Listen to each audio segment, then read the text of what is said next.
Friends, ಎಲ್ಲರಿಗೂ ನಮಸ್ಕಾರ. ಇವತ್ತು ಗಾರ್ಮೆಂಟ್ಸಿಂದ ಪೀಸ್ ಬಂದಿತ್ತು. 3 ಸೈಜ್ ಕೊಟ್ಟಿದ್ದಾರೆ.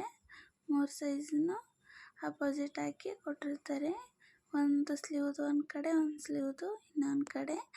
ನಾವು ನೀಟಾಗಿ ಜೋಡಿಸ್ಕೊಂಡು ಸೈಜ್ನ ಮೇಲ್ಗಡೆ ಬರೆದಿರ್ತಾರೆ. ನಾವು ಕಲರ್ ವೈಸು ಎಲ್ಲ ಕಲರಿಗೆ ಬರೀಬೇಕು. ಒಂದೊಂದು ಕಲರಲ್ಲಿ 7ರಿಂದ 8 ಇರುತ್ತೆ. ಆ ಕಲರ್ ವೈಸು ಡಿವೈಡ್ ಮಾಡ್ಕೊಂಡು ಇಟ್ಕೊಂಡಿದ್ದೀನಿ.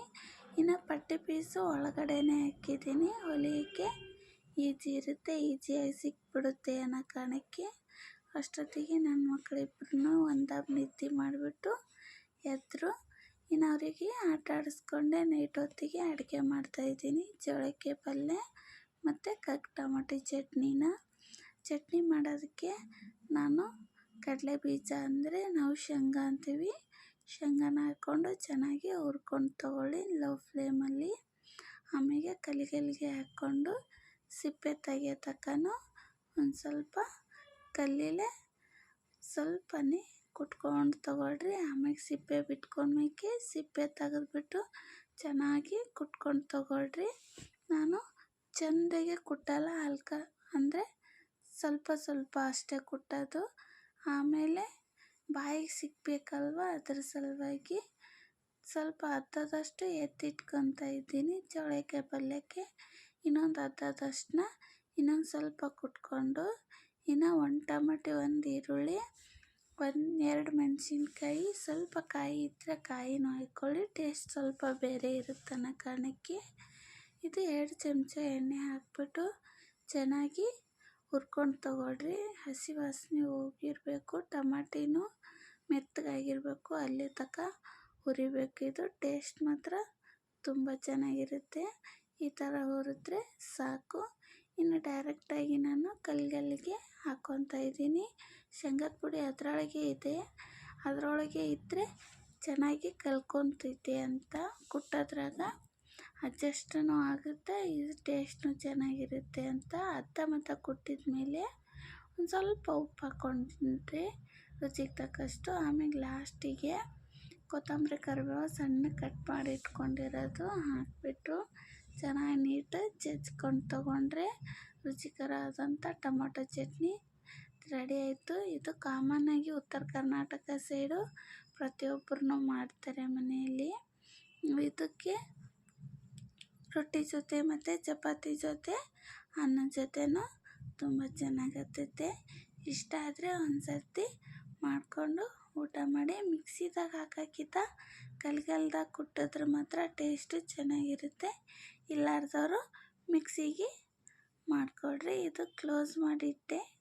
ಇವಾಗ ಹುರಿದಿದ್ವಲ್ವ, ಅದೇ ಬಾಣಲಿಗೆ 1 ಚಮಚದಷ್ಟು ಎಣ್ಣೆ ಹಾಕ್ಕೊಂಡು ಜೀರಿಗೆ ಸಾಸಿವೆ ಹಾಕ್ಕೊತಾ ಇದ್ದೀನಿ.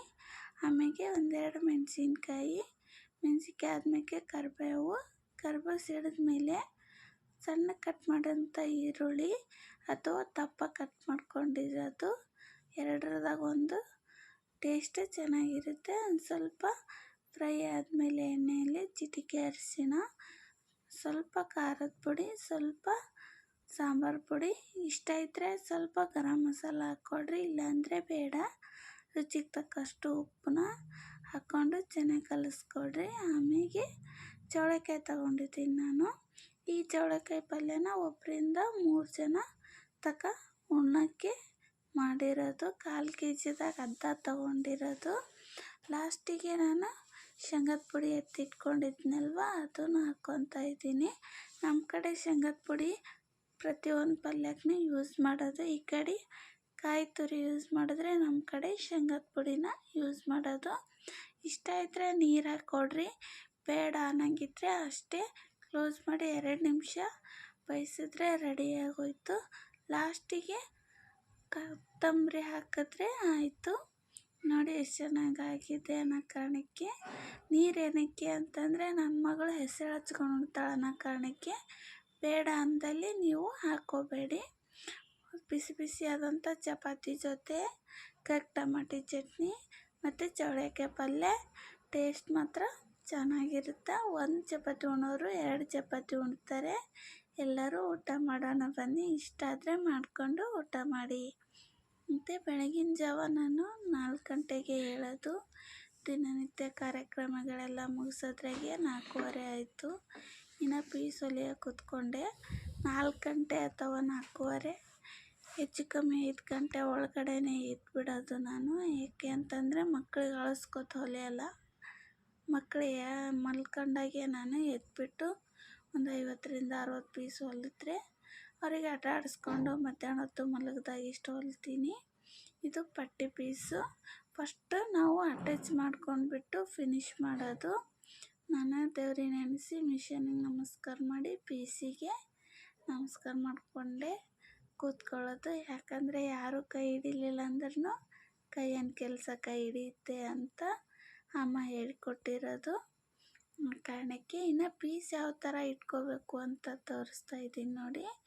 2 ಸ್ಲೀವ್ ಇರುತ್ತಲ್ವ, ಒಂದು ಸ್ಲೀವ್ನು ನಾನು ತೊಡೆ ಮೇಲೆ ಹಾಕ್ಕೊತಾ ಇದ್ದೀನಿ, ಇನ್ನೊಂದು ಸ್ಲೀವು ಮಿಷನ್ ಮೇಲೆ ಇಟ್ಕೊಂಡಿದ್ದೀನಿ. ಒಂದು ಸ್ಲೀವ್ನ ಒತ್ತಟ್ಟಿ ಅಟ್ಯಾಚ್ ಮಾಡಿದ್ರೆ ಇನ್ನೊಂದು ಸ್ಲೀವ್ನ ಈ ಕಡೆ ಮಿಷನ್ ಮೇಗಿಂದ ತೊಗೋಬೇಕು. ಎರಡು ಒಂದೊಂದು ಟೈಮ್ ತೊಗೋಬೇಕು. ಚಿಕ್ಕ ಪಟ್ಟಿ ಇರೋದು ಮಡಚ್ಕೋಬೇಕು. ಇನ್ನು ದೊಡ್ಡ ಪಟ್ಟಿಗೆ ಪಟ್ಟಿ ಪೀಸ್ ಕೊಟ್ಟಿರ್ತಾರಲ್ವ ಅದು ಹಚ್ಬಿಟ್ಟು ಅಟ್ಯಾಚ್ ಮಾಡಬೇಕು. ಅಟ್ಯಾಚ್ ಮಾಡಿದ್ಮೇಲೆ ನೀಟಾಗಿ ಹೊಲಿಗೆ ಹಾಕ್ಕೋಬೇಕು. ಇಲ್ಲ ಅಂತಂದರೆ ವಾಷಿಂಗ್ ಇದ್ದರೆ ಅಥವಾ ತೋಳು ಅಟ್ಯಾಚ್ ಮಾಡುವಾಗ ಇರಲಿ ಏನೇ ಇರಲಿ ಡ್ಯಾಮೇಜ್ ಬಂದರೆ ಮತ್ತೆ ವಾಪಸ್ ಕೊಟ್ಟರೆ ಮತ್ತೆ ಬಿಚ್ಚಿ ಮಾಡೋಕ್ಕಾಗಲ್ಲ ಅನ್ನೋ ಕಾರಣಕ್ಕೆ. ಅಷ್ಟೊತ್ತಿಗೆ ನನ್ನ ಮಕ್ಕಳು ಎದ್ಬಿಟ್ಟಿದ್ರು. 7:15 ಆಗಿತ್ತು ಟೈಮು. ಇವರಿಗೆ ಆಟ ಆಡಿಸ್ಕೊಂಡು ಕೂತ್ಕೊಂಡೆ. ಅವರಪ್ಪ ಬೇರೆ 6 ಗಂಟೆಗೆ ಕೆಲ್ಸಕ್ಕೆ ಹೊರ್ಟೋಗಿದ್ರು. ಇವು ಕಾರ್ಡ್ಗಳು ಒಂದು 50 ಬಂದಿತ್ತು. ನಾನು ಮೀಶೋಯಿಂದ ಬುಕ್ ಮಾಡಿದ್ದೆ. ಇವು ಕಾರ್ಡ್ಗಳನ್ನೇ ಅವನಿಗೆ ಆಟ ಆಡೋಕ್ಕೆ ಕೊಡೋದು. ಮತ್ತು ಒಂದೊಂದು ದಿನಕ್ಕೆ ಒಂದೊಂದು 2 ಚಿತ್ರಾನ ತೋರಿಸ್ಬಿಟ್ಟು ಇದು ಆ್ಯಪಲ್ಲು, ಇದು ಬನಾನಾ, ಇದು ಆನೆ ಅಂತೇಳಿ ತೋರಿಸ್ಕೊಂಡು ಆಟ ಆಡಿಸೋದು. ಇನ್ನು 8 ತಿಂಗಳು ತುಂಬಕ್ಕೆ ಬಂದಿದೆ. ನನ್ನ ಮಗನಿಗೆ ಹಲ್ಲು ಬೇರೆ ಬರ್ತಾಯಿತ್ತು. ಏನು ಸಿಗುತ್ತೆ ಅದು ಬಾಯಾಗಿ ಹಿಡ್ಕೋದು ಮತ್ತು ಕಚ್ಚಕ್ಕೆ ಬರೋದು ಈ ಥರ ಮಾಡ್ತಾಯಿದ್ದ ಅವನು. ಅವನಿಗೆ ಅವ್ರ ಅಕ್ಕಂಗೆ ಅವನಿಗೆ ಇಬ್ಬರಿಗೂ ಬಾಲಾಟ ಆಡಿಸ್ಕೊಂಡು ಹೊತ್ತೋಗಿದೆ, ಗೊತ್ತಾಗಲಿಲ್ಲ. 8 ಗಂಟೆನೇ ಆಗಿಬಿಟ್ಟಿತ್ತು. ಅವ್ರ ಅಕ್ಕನ ಜೊತೆ ಬಾಲಾಟ ಆಡ್ತೀನಿ ಅಂತ ನೀನು ಕೂತ್ಕೊಳ್ಳೋಕ್ಕೆ ಬರಲ್ಲ. 8 ತಿಂಗಳು ತುಂಬಕ್ಕೆ ಬಂತು, ಇನ್ನು ಕೂತ್ಕೊಳ್ಳೋಕ್ಕೆ ಬರಲ್ಲಲ್ಲ ಅಮ್ಮ ಅಂತೇಳಿ ಟೆನ್ಷನ್ ಆಗಿತ್ತು. ಆದರೂ ಅಮ್ಮ ಗಂಡ್ಮಕ್ಕಳು ಲೇಟಾಗಿ ಕೂತ್ಕೊತಾರೆ, ಹೆಣ್ಮಕ್ಳು ಬೇಗ ಕೂತ್ಕೋತಾರೆ ಅಂತ ಹೇಳಿದರು.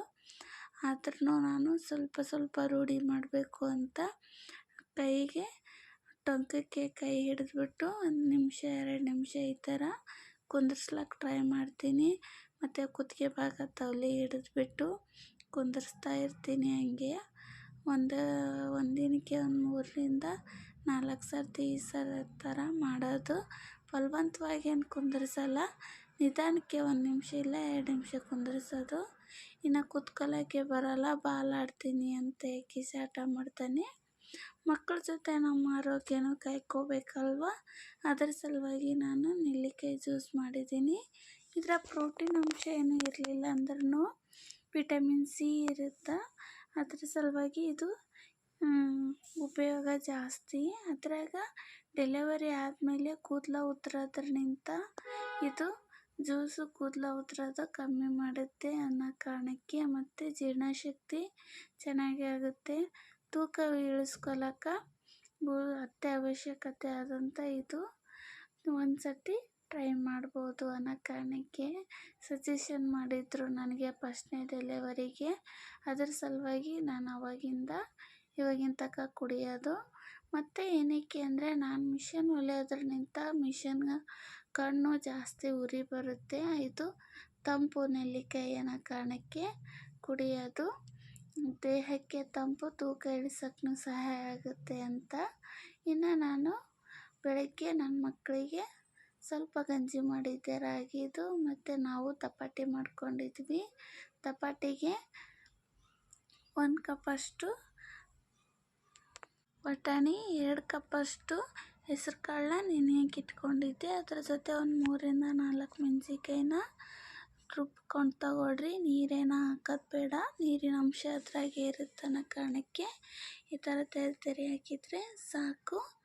ಆಮೇಲೆ ಒಂದು ಹಿಟ್ಟನ್ನು ಅದ್ರಾಗ ಹಾಕ್ಕೊಂಡು ಸಣ್ಣ ಕಟ್ ಮಾಡೋಂಥ ಈರುಳ್ಳಿ, ಸ್ವಲ್ಪ ಅರ್ಧ ಕಪ್ದಷ್ಟು ಅಕ್ಕಿ ಹಿಟ್ಟು, 1 ಕಪ್ದಷ್ಟು ಗೋಧಿ ಹಿಟ್ಟು, ಸ್ವಲ್ಪ ಶುಂಠಿ ಬೆಳ್ಳುಳ್ಳಿ ಪೇಸ್ಟು, ಮತ್ತು ಸಣ್ಣ ಕಟ್ ಮಾಡಿರೋಂಥ ಸಬ್ಬಕ್ಕಿ ಸೊಪ್ಪನ್ನ ಹಾಲನ್ನ ಬೂಸ್ಟ್ ಮಾಡೋಕ್ಕೆ ಜಾಸ್ತಿ ಉಪಯೋಗ ಆಗುತ್ತೆ ಅನ್ನೋ ಕಾರಣಕ್ಕೆ ನಾನಿದೆ ಹಾಲು ಕುಡಿಸ್ತೀನಲ್ವ, ಅದಕ್ಕೆ ಚಿಟಿಕೆ ಅರಿಶಿಣ, ಸ್ವಲ್ಪ ಖಾರದ ಪುಡಿ, ಸ್ವಲ್ಪ ಸಾಂಬಾರು ಪೌಡ್ರು ಮತ್ತು ಸ್ವಲ್ಪ ಉಪ್ಪು ಹಾಕಿ ಸ್ವಲ್ಪ ಕಲಿಸ್ಕೊಂಡು ತಗೊಳ್ರಿ. ನೀರೇನು ಹಾಕೋದು ಬೇಡ ಇದಕ್ಕೆ, ಸ್ವಲ್ಪನೇ ಉಂಡೆ ಆಕಾರದಾಗ ಬರುತ್ತೆ ಆ ಥರ ಮಿಕ್ಸ್ ಮಾಡಿಕೊಂಡು ತಗೊಳ್ರಿ. ಮಸಾಲೆ ಎಲ್ಲ ಹಿಟ್ಟಿಗೆ ಹತ್ತಬೇಕು, ಆ ಕಾರಣಕ್ಕೆ ಚೆನ್ನಾಗಿ ಕಲಿಸ್ಕೊಂಡು ಬನ್ನಿ. ಚಪಾತಿ ಹಿಟ್ಟಕ್ಕೆ ನಾದ್ತೀವಲ್ವ ಅಂತೂ ಹದಕ್ಕೆ ಬರುತ್ತೆ. ಒಂಥರ ಹೆಸರುಗಪ್ಲೆ ಆಯಿತು ಅಂದರೆ ಇನ್ನೊಂದು ಸ್ವಲ್ಪ ನೀರು ಹಾಕ್ಕೊಡ್ರಿ, ಇದು ಮಾಡಿರಿ, ಹಿಟ್ಟು ಹಾಕ್ಕೊಳ್ಳಿ. ಗಟ್ಟಿ ಆದರೆ ನೀರು ಹಾಕ್ಕೊಡ್ರಿ. ಇವಾಗ ನಿಮ್ಮ ಹತ್ರ ಟೈಮ್ ಇದ್ದರೆ ಒಂದು 10 ನಿಮಿಷ ನೆನೆಯಕ್ಕೆ ಬಿಡಿ. ಇರಲಿಲ್ಲ ಅಂತಂದರೆ ತಕ್ಷಣವೇ ಮಾಡ್ಕೋಬೋದು. ನಾನೊಂದು 10 ನಿಮಿಷ ನೆನೆಯಕ್ಕೆ ಬಿಟ್ಟಿದ್ದೆ. ಇವಾಗ ಕೈಗೆ 2 ಸೈಡು ಎಣ್ಣೆ ಹಚ್ಕೊಂಡು ಸ್ವಲ್ಪ ಹಿಟ್ಟನ್ನ ಹದ ಮಾಡಿಕೊಂಡು ಉಂಡೆ ಆಕಾರಕ್ಕೆ ಮಾಡಿಕೊಂಡು ತಗೊಳ್ರಿ. 2 ಕೈಗೆ ಎಣ್ಣೆ ಹಚ್ಚೋದ್ರಿಂದ ನಾನು ಕೈ ಮೇಲೇ ತಟ್ಕೊತಾ ಇದ್ದೀನಿ. ಆರಾಮಾಗಿ ಎದ್ಬಿಡುತ್ತೆ ಕೈ ಮೇಲೆ, ಕೈಗೇನು ಅಂಟಲ್ಲ ಇದು. ಮತ್ತು ಹಿಟ್ಟಿನ ಮೇಲೆ ಹಚ್ಚೋಕ್ಕೆ ಬಿಳಿ ಎಳ್ಳು ತೊಗೊಂಡಿದ್ದೀನಿ. ನಿಮ್ಮ ಹತ್ರ ಕರಿ ಎಳ್ಳಿದ್ರೆ ಅದನ್ನು ಯೂಸ್ ಮಾಡಿ. ಹಚ್ಚಿ ಸ್ವಲ್ಪ ಎಳ್ಳನ್ನು ಸ್ವಲ್ಪ ಮೇಲ್ಗಡೆ ತಟ್ಟಿ ಸುಟ್ಟರೆ ಆಯಿತು ದಪಾಟಿ. ಈಗ ನಾನು ತೊಗೊತಾ ಇದ್ದೀನಿ. ಸ್ವಲ್ಪ ಉಂಡೆ ಮಾಡಿ ಸ್ವಲ್ಪ ಎಣ್ಣೆ ಹಚ್ಕೊಂಡು ಸ್ವಲ್ಪನೇ ತಟ್ಕೊಂಡು ತಗೊಳ್ರಿ. ಆಮೇಲೆ ಮೇಲ್ಗಡೆ ಎಳ್ಳು ಹಚ್ತಾ ಇದ್ದೀನಿ. ಎಳ್ಳು ಏನಕ್ಕೆ ಅಂದರೆ ನನ್ನ ಮಗಳಿಗೆ ನೋಡೋಕ್ಕೆ ಆಕರ್ಷಕವಾಗಿ ಕಾಣುತ್ತೆ, 1 ಉಣ ಜಗತ್ತಿಗೆ 2 ಉಣ್ತಾಳೆ ಅನ್ನೋ ಆಶಯಕ್ಕೆ ಮೇಲ್ಗಡೆ ಎಳ್ಳು ಹಚ್ಕೊಂಡಿದ್ದೀನಿ. ಇಲ್ಲಾಂದರೆ ನೀವು ನಾದೋ ಟೈಮಿಗೆ ಎಳ್ಳನ್ನು ಹಾಕ್ಕೊಂಡು ತಗೊಳ್ರಿ. ಒಂದು ಹಂಚಿನ ಮೇಲೆ 2ರಿಂದ 3 ಸಂಡಿಗೆನ ನಾವು ಸುಟ್ಕೊಂಡು ತಗೋಬೋದು. ಇದು ಹಾಕ್ಕೊಂಡ್ಬಿಟ್ಟು ಸ್ವಲ್ಪ ಕೈಲೇ ತಟ್ಟಿ ಸುತ್ತ ಎಣ್ಣೆ ಹಾಕ್ಕೊತಾ ಇದ್ದೀನಿ. ಎಣ್ಣೆ ಹಾಕಿದ್ರೆ ಚೆನ್ನಾಗಿ ಬೇಯುತ್ತೆ ಅನ್ನೋ ಕಾರಣಕ್ಕೆ ಚಮಚದಲ್ಲೇ ಒತ್ತಿ ಸುಟ್ಕೊಂಡು ತಗೊಳ್ರಿ. ಒಂದು ಸರ್ತಿ ಇದು ದಪಾಟಿನ ಮನೆಯಲ್ಲಿ ಟ್ರೈ ಮಾಡಿರಿ. ವೆಜಿಟೇರಿಯನ್ ಮಾತ್ರ ಇದು ಹೆಸ್ರು ಕಾಳನ್ನ ಸ್ವಲ್ಪ ಜಾಸ್ತಿ ಉಪಯೋಗ ಮಾಡಿರಿ. ಹೆಸ್ರು ಕಾಳು ಉಪಯೋಗನ ಏನಕ್ಕೆ ಅಂತಂದರೆ ಕಾಳುಗಳಲ್ಲಿ ಅಧಿಕ ಪ್ರೋಟೀನಾಂಶ ಹೆಸ್ರು ಕಾಳಲ್ಲಿ ಇರೋದ್ರಿಂದ. ಇನ್ನು ಮಧ್ಯದಲ್ಲಿ ಹೋಲಾಕಿ ಅದರೊಳಗಡೆ ಎಣ್ಣೆ ಹಾಕ್ತಾಯಿದ್ದೀನಿ, ಚೆನ್ನಾಗಿ ಬೇಯಲಿ ಅನ್ನೋ ಕಾರಣಕ್ಕೆ. ಚೆನ್ನಾಗಿ ಸುಟ್ಕೊಂಡು ತಗೊಳ್ರಿ. ಬಿಸಿ ಆದಂಥ ಸಂಡಿಗೆ ರೆಡಿ ಆಯಿತು. ಹೆಸ್ರು ಕಾಳು ಸಂಡಿಗೆ ಒಂದು ಸರ್ತಿ ಮನೆಯಲ್ಲಿ ಟ್ರೈ ಮಾಡಿರಿ. ಈ ವಿಡಿಯೋ ನೋಡೋದ್ರಿಂದ ನಿಮ್ಗೆ ಇಷ್ಟ ಆದರೆ ಲೈಕ್ ಮಾಡಿರಿ, ಶೇರ್ ಮಾಡಿರಿ. ಇನ್ನು ನೈಟ್ ಊಟಕ್ಕೆ ರೊಟ್ಟಿ 2 ಥರ ಪಲ್ಯ ಮಾಡಿದ್ದೀನಿ, ಅದು ಮುಂದಿನ ವಿಡಿಯೋದಲ್ಲಿ ಹಾಕ್ತೀನಿ.